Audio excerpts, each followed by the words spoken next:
Fala galera, essa é a aula de diferenciação de produtos, que trata ali do capítulo 6 do livro do Kupfer de Economia Industrial. Nesse livro ele começa uma introdução falando sobre o papel da diferenciação de produtos, e ele vai dizer que a diferenciação ela ocorre quando os consumidores percebem os produtos como diferentes, isso é, quando têm preferências subjetivas distintas. E nesse aspecto, isso causa um efeito na demanda, onde a curva de demanda passa a ser negativamente inclinada, ou seja, há um espaço para fixação de preços. O que quer dizer isso? Aí, para entender essa frase, você tem que lembrar dos modelos de concorrência perfeita e de monopólio, que foi visto nos capítulos anteriores. Quando a gente está numa concorrência perfeita, pela teoria, a curva de demanda é como se fosse uma reta horizontal, ou seja, nenhuma empresa consegue diferenciar o seu produto da concorrência e todo mundo acaba cobrando a mesma coisa. Já quando a gente se aproxima do mercado de monopólio, a curva passa a ser cada vez mais negativamente inclinada, demonstrando que a empresa pode cobrar do próprio mercado, ou seja, ela consegue ter lucros extraordinários, ou seja, ela consegue fixar o preço e ela se torna uma formadora de preços, ou seja, ela tem mais poder de mercado, porque ela tem a capacidade de formar os preços do mercado. E existem vários tipos de diferenciação listadas aqui, mas as principais seriam o local da oferta, que pode ser uma diferenciação, a qualidade do produto, a percepção da marca, entre outras. Um autor muito importante nessa área, talvez um dos maiores precursores sobre os estudos da inovação, é o Joseph Schumpeter, que escreveu seu livro no começo do século XX, e é um livro muito referenciado e que serviu de base, inclusive, para o Manual de Oslo, que hoje é a maior referência sobre inovação que a gente tem na literatura. Alguns fatores e tipos de diferenciação. Esse tópico do capítulo vai falar sobre a vocação para diferenciação, que é condicionada pelas características dos produtos, sejam elas tecnológicas ou as possibilidades de uso que existem no produto, ou dos próprios consumidores. Tem setores que a própria tecnologia vai requerer mais inovações, como por exemplo o setor de computadores, microchips, celulares, onde cada ano você vê uma inovação diferente. E tem outras que os próprios consumidores vão demandar inovações, como por exemplo o ramo da moda, onde cada ano os consumidores eles acabam querendo estilos diferentes, baseados em culturas que vão se transformando ao longo dos anos. Então isso varia de acordo ali com o setor. Alguns atributos da diferenciação, onde a gente pode inovar.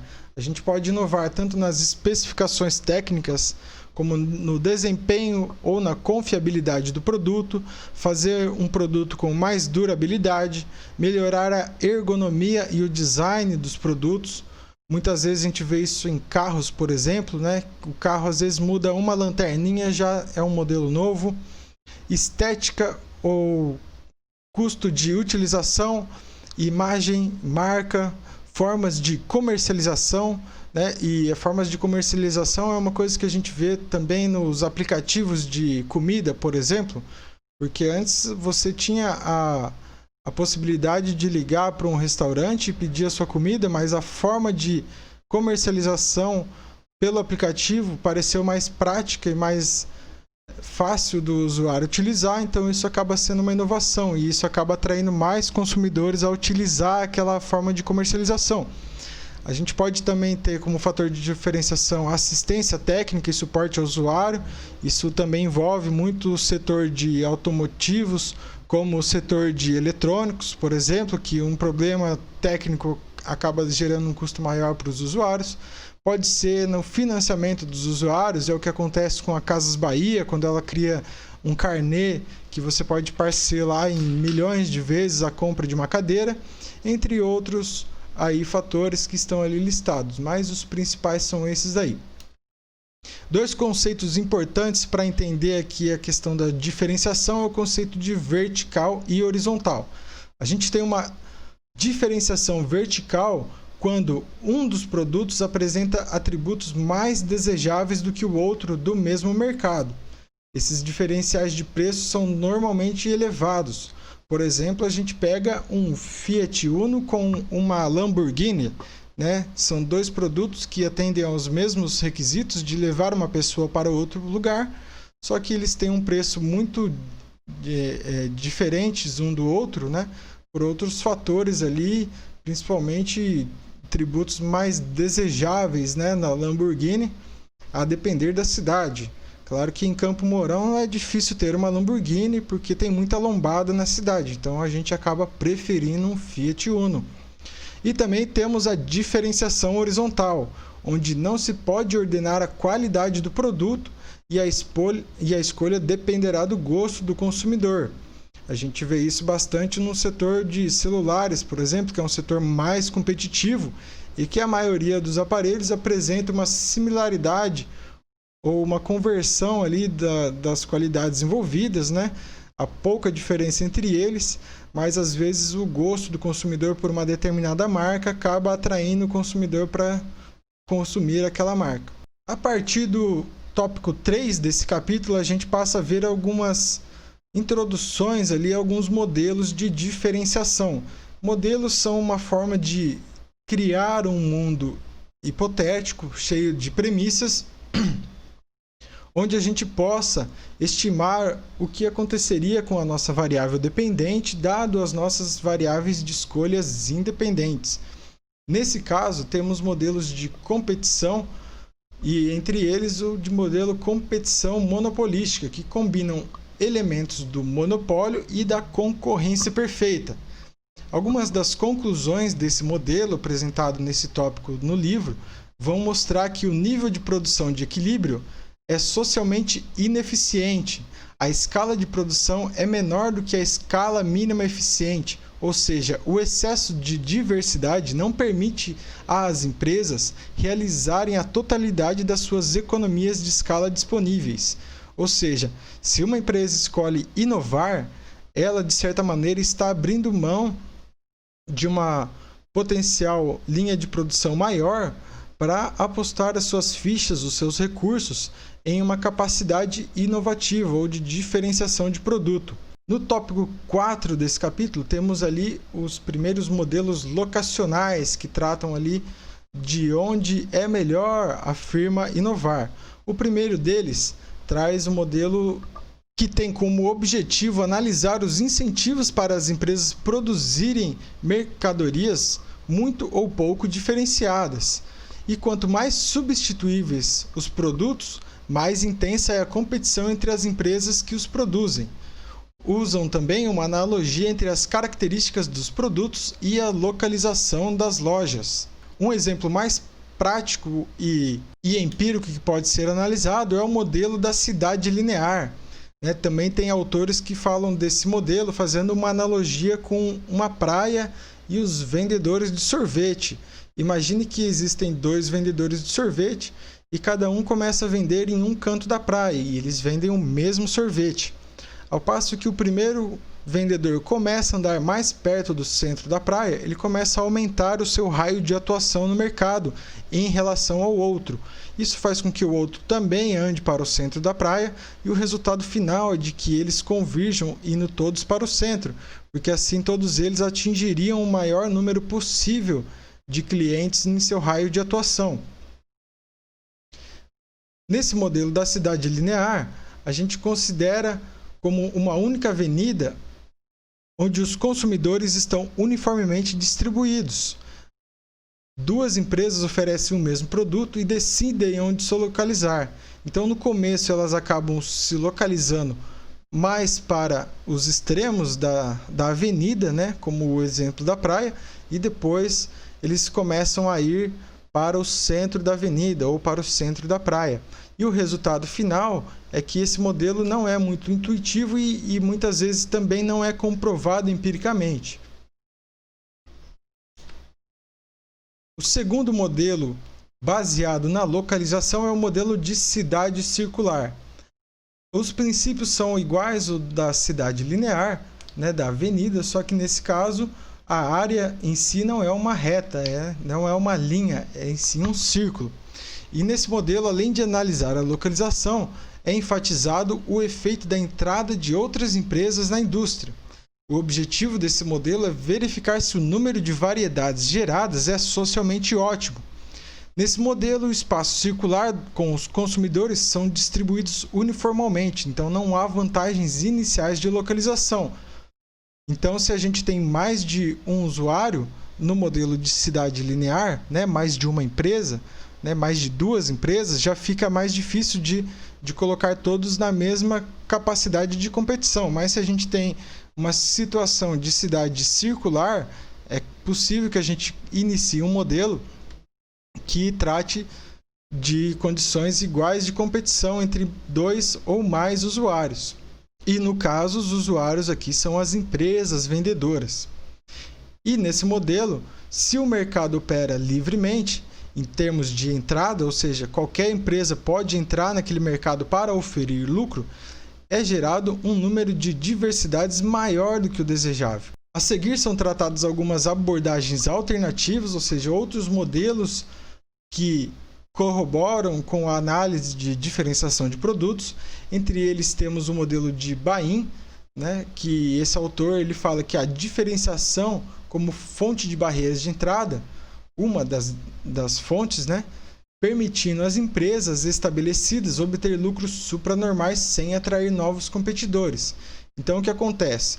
Se eu acho que o meu mercado pode atrair novos competidores porque eu estou tendo lucro maior do que os meus concorrentes, eu sempre fico diferenciando meus produtos para evitar que algum outro concorrente em potencial, alguém que está fora do mercado, entre no mercado.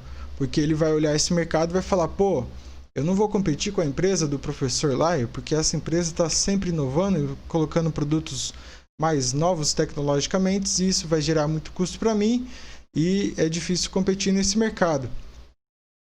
Também temos a abordagem evolucionista, dos autores que são chamados neo-schumpeterianos, porque eles dão uma atualizada, e usam bastante o trabalho de Joseph Schumpeter para fazer os seus modelos. E nesses modelos eles tratam a diferenciação como um resultado da inovação que proporciona o poder de monopólio. Ou seja, assim como o Schumpeter inclusive trata na sua obra, eles consideram que a inovação é uma fonte de lucros supranormais, ou seja, uma empresa está fabricando máquinas de escrever e de repente ela olha que todo mundo está ganhando a mesma coisa no mercado. Então ela decide fazer um teclado e uma tela onde você possa escrever e apagar e não gastar tantos papéis. Então o computador vai ser mais eficiente do que a máquina de escrever, e aí eles conseguem uma diferenciação de produto e eles acabam por, vamos dizer assim, matar as empresas que ficaram para trás no desenvolvimento tecnológico. E é por isso que os evolucionistas usam muito as teorias de Darwin, isso mesmo, o biólogo Darwin, para fazer as suas analogias, onde as empresas que são mais adaptáveis ao mercado e as inovações são aquelas que têm mais condições de sobreviver. Assim como Darwin falava que os animais que evoluíram são aqueles que sofrem mutações, no caso aqui nosso, as inovações, e se adaptam melhor à demanda do mercado, ou seja, para Darwin, no meio ambiente. Então essa é a analogia que os evolucionistas fazem. O oligopólio diferenciado, um outro modelo de abordagem alternativa, onde as indústrias nas quais a diferenciação de produto constitui importante instrumento de concorrência. Nesse caso, temos altos gastos com esforços inovativos, a comercialização e a publicidade. Também há formas de competição por diferenciação, o aumento de vendas de uma empresa, o aumento das vendas no mercado como um todo, e também garante a sobrevivência da empresa. E isso é usado como uma arma agressiva, tanto quanto uma arma defensiva, para continuar competindo no mercado. Por fim, o último tópico, sobre diferenciação de produto e diversificação, vai dizer que existem duas formas de modificação da linha de produtos de uma firma. A primeira é a diferenciação do produto, ou seja, uma introdução de uma nova mercadoria substituta próxima de alguma outra padronizada pela mesma firma, sendo vendida num de seus próprios mercados. Nesse caso, qualquer mudança nas características de um produto pode ser válido, e não necessariamente um produto novo no mercado. Isso acontece quando a gente vê o iPhone X, o iPhone 11, o iPhone 12 e iPhone 22. Então sempre vai tendo uma pouca melhoria para você sempre ter aquela necessidade de comprar um novo produto, mesmo eles fazendo praticamente quase as mesmas coisas. E a segunda forma é a diversificação das atividades da firma, que considera a inclusão de uma mercadoria que será lançada no mercado no qual a firma ainda não participa. Nesse caso, ela está atuando em um mercado diferente. É como se a empresa já tivesse explorado o suficiente do seu mercado. Por exemplo, se a Apple já estivesse saturado a sua concorrência ali nos telefones celulares e decidisse vender teclados, fones de ouvido, aparelhos de escutar música, caixas de som, entre outros, que estão ali como produtos complementares. Os objetivos básicos do quesito 1 e 2 são para superar o limite imposto ao crescimento da firma pelo crescimento do seu mercado concorrente. Então essas seriam duas das formas pelas quais as empresas teriam como ganhar market share ou mesmo aumentar os seus lucros perante os seus concorrentes. Nesse quesito temos ali a vocação da indústria para a diferenciação de produtos, porque existem indústrias que a diferenciação pode ser alcançada e é necessária e é importante para que a empresa permaneça e evolua dentro do mercado, mas também tem outros setores que a inovação não faz muita diferença. O caso que podemos ver é a questão de commodities. Um produtor de minério de ferro não tem como inovar muito mais do que o seu próprio concorrente. Existem já ali outras barreiras à entrada, inclusive custos muito altos, investimentos iniciais elevados, barreiras ambientais, barreiras tecnológicas que fazem com que o mercado não tenha uma competição tão acirrada e o produto não seja assim tão disputado em termos de qualidades ou diferenciações. Por isso mesmo se chama-se uma commodity, que é um produto que não tem diferenciação e é um produto padronizado. Agora, existem mercados onde a diferenciação de produto já é mais conceitual e necessária, como, por exemplo, a inovação nos sistemas de computadores, de celulares, de automóveis. E o sucesso vai depender ali do reconhecimento de que o produto é melhor por parte dos compradores potenciais, ou seja, aquela pessoa que ainda não comprou, mas está a fim de comprar. Vai também depender dos critérios utilizados pelos compradores. Por exemplo, será que a gasolina comum vai ter alguma diferenciação em relação ao tipo de automóvel que eu vou utilizar? Tem carros aí que aceita qualquer gasolina e tem carros aí que parece que tem que rodar com uma outra gasolina especial. Será que isso é um fator que os consumidores vão analisar que gera realmente uma diferenciação capaz de gerar lucros diferentes para a empresa? E também existem fatores determinantes para essa vocação, como a habilidade de melhorar o produto, a natureza dos critérios pelos quais o produto é realmente avaliado pelos consumidores e o ritmo do avanço científico associado aos produtos e aos processos produtivos nessa indústria. Lembrando aqui que sempre que falamos indústria, estamos falando de um conjunto de empresas. Uma indústria é um conjunto de empresas. E eu ressalto isso porque é muito comum a gente falar que uma empresa é uma indústria por associá-la com uma fábrica. Mas, na verdade, ela faz parte de uma indústria quando um conjunto de empresas estão ali dependentes na cadeia produtiva para produzir aquele produto final. Então, é importante lembrar disso também. E, para concluir, a capacidade de diferenciação não é somente uma questão de opção ou de capacidade inovadora das firmas, mas também é uma necessidade para se manter presente no mercado, ou seja, uma firma que não inova, não diferencia seus produtos, vai acabar ficando para trás e talvez pode ser que ela não vá à falência, mas vai viver à margem das empresas que estão ganhando maior parte do mercado com inovações e com maiores lucros. E não haver vocação para diferenciação não significa não haver modificações e melhorias nos produtos possíveis. Deixe suas dúvidas e seus comentários e suas sugestões aí nos campos indicados e até a próxima aula.